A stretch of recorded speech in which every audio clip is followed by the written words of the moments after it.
Hello guys, you're welcome. Join me as I make this crunchy, delicious egg roll. You are going to love it.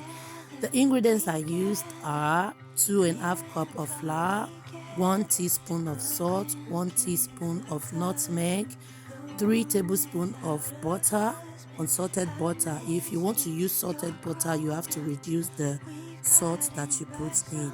I also used 2 eggs. Now I'm going to start mixing. I also added a little milk. I'll be adding my milk bit by bit later on. So I'm going to mix everything. First the butter with everything, and now I'm adding the eggs.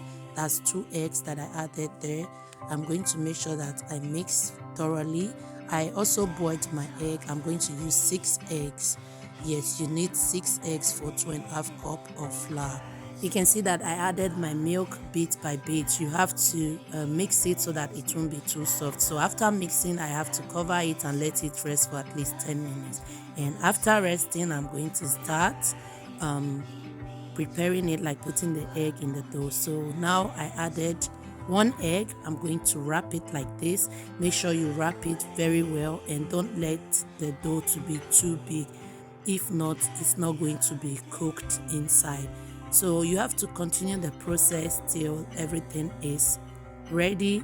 Now I'm going to add my oil in my pot. I'm going to lower my heat because I don't want the oil to be too hot so that the egg roll will be well cooked.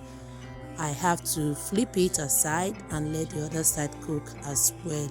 You know that your egg roll is ready when it is golden brown like this.